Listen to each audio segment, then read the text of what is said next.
इस तरह फैक्ट्री में बनाया जाता है गुटखा।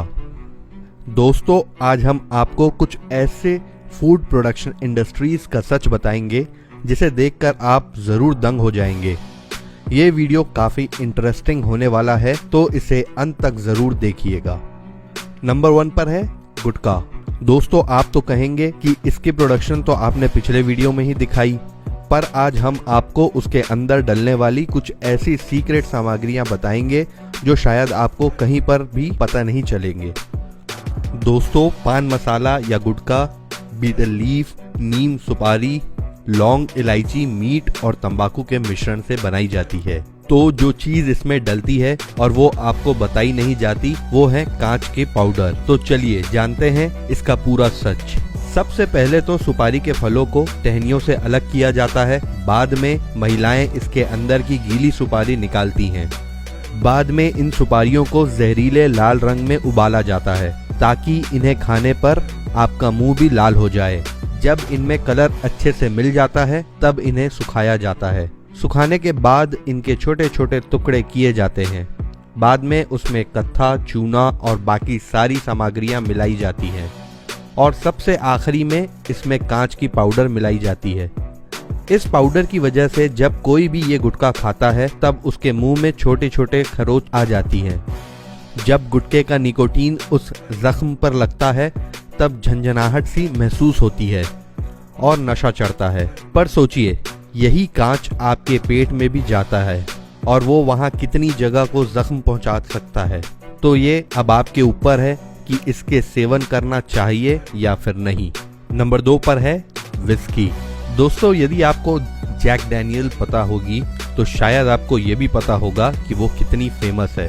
पर क्या आपको ये पता है कि आखिरी में उसे बनाया कैसे जाता है?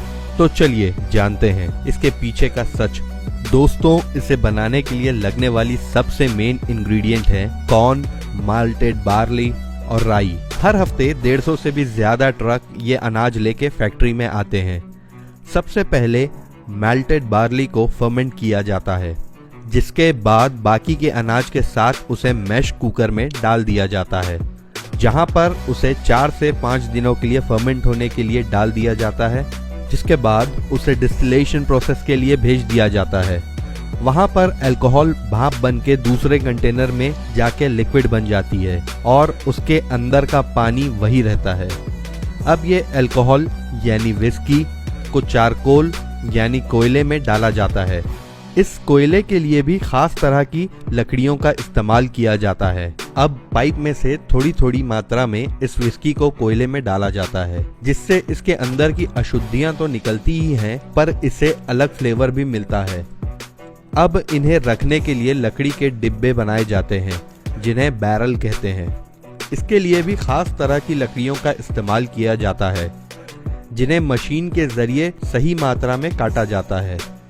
इसे फिर लोहे की रिंग से पैक किया जाता है। इसके बाद इसे स्टीम और आग में से निकाला जाता है, जो इसे सील पैक कर देते हैं और इन्हीं के जलने की वजह से विस्की को ब्राउन कलर मिलता है। इसके ढक्कन बनाने के लिए भी सारी लकड़ियों को एक साथ रखा जाता है और उसे गोल आकार में काटा जाता है और उन्हें भी कुछ समय के लिए जलाया जाता है। जिसके बाद इन ढक्कन को बैरल्स पर लगाकर हुक्स लगाए जाते हैं। इसके बाद इनमें 1 हफ्ते के अंदर विस्की भरी जाती है। एक बैरल 56 गैलन विस्की रख सकता है। अब इन्हें 4 से 7 साल के लिए वैसे ही रखा जाता है। बाद में उन्हें बॉटल में भर के बेचने के लिए भेज दिया जाता है। नंबर 3 पर है हॉट सॉस।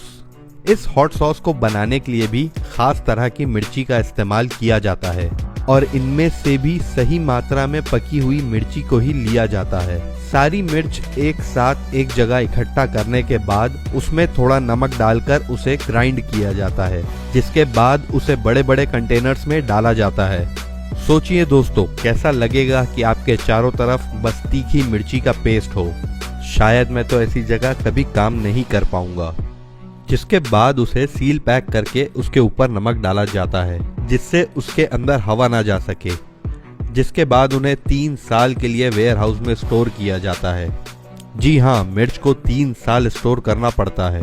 इन हर एक बैरल में से आगे जाकर 10,000 छोटी बोतलें बनेंगी।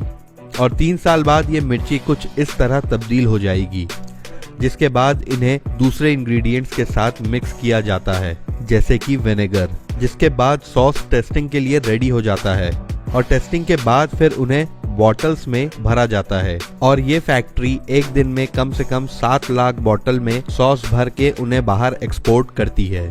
नंबर 4 पर है पीनट बटर।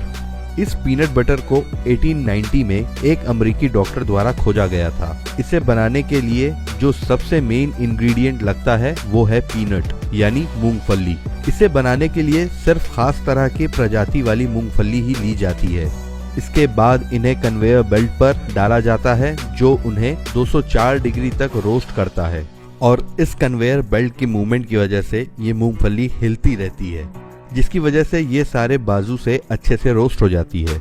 हर घंटे 3000 से भी ज्यादा किलो की मूंगफलियां इस रोस्टर से गुजरती हैं। जब वो इस मशीन से बाहर निकलती हैं तब उनका रंग व्हाइट से ब्राउन हो जाता है। अब इन्हें इस मशीन से गुजारा जाता है जो इनके बाहर के छिलके को अलग करता है। इसके बाद इन्हें एक बड़े स्टील कंटेनर में डाला जाता है जहां से वो नीचे लार्ज ग्राइंडर में गिरते हैं, जिसके बाद उनमें और कई तरह के इंग्रेडिएंट डाले जाते हैं जैसे कि नमक, शक्कर और तेल, जिसके बाद इस पेस्ट को गर्म करके ठंडा किया जाता है। अब ये बोतल में भरने के लिए पूरी तरीके से रेडी हो जाते हैं। इसके बाद मशीन एक एक करके सारे जार भर देती है और बाद में उन पर ऐसा ढक्कन लगाया जाता है जिन पर सील पहले से ही लगा होता है। बाद में इन पर लेबल लगाकर बेचने के लिए इन्हें भेज दिया जाता है। नंबर 5 पर है ह्यूमस। दोस्तों, ये मटर से बना हुआ सॉस है जो अमेरिका जैसे देशों में काफी फेमस है। जब ये मटर फैक्ट्री में आते हैं तब ये सूखे हुए होते हैं, जिसके बाद उन्हें कन्वेयर बेल्ट से दूसरे वाइब्रेटिंग प्लेटफॉर्म पर डाला जाता है, जिससे उसके अंदर के कंकर निकल जाते हैं। अब इन्हें पानी में डालकर साफ किया जाता है। अब उन्हें पानी से निकालकर दूसरे बड़े टैंक्स में डाला जाता है, जिसके लिए वो मूविंग बकेट्स का इस्तेमाल करते हैं। बड़ा टैंक अपने में हजारों मटर समेटे रखता है। बाद में इन्हें अच्छे पानी में 4 घंटों के लिए भिगोया जाता है, जिससे वो फूल जाते हैं और सॉफ्ट हो जाते हैं। बाद में उन्हें बड़े ट्रे में भरा जाता है, जिसके बाद उन्हें गोल सिलेंडर कुकर में डाला जाता है जो पहले से ही 140 डिग्री सेल्सियस से गर्म होता है, जहां पर वो आधे घंटे के लिए पकते हैं, जो उन्हें और मुलायम बना देता है। अब इन पके हुए मटर को दूसरे कंटेनर में डाला जाता है, जहां से कन्वेयर बेल्ट उन्हें ग्राइंडर के पास ले जाता है। बाद में इसमें पानी और तेल डाला जाता है, इनके साथ उसमें नमक भी डाला जाता है। इसके बाद इसमें नीचे लगे हुए ग्राइंडर इन्हें ग्राइंड करके पेस्ट में कन्वर्ट करते हैं। इसके बाद उनमें अलग अलग फ्लेवर डाल के उन्हें मिक्स किया जाता है। उसके बाद उनकी टेस्टिंग की जाती है। यदि सारी चीजें सही हो तो उन्हें डब्बों में भरने भेज दिया जाता है। अब ये नोजल्स सही मात्रा में वो पेस्ट इन डब्बों में भरते हैं, जिसके बाद उस पर प्लास्टिक कवरिंग चढ़ाई जाती है, जिस पर अब ढक्कन लगाया जाता है और बाद में उस पर लेबल लगाकर इन्हें बेचने के लिए भेज दिया जाता है।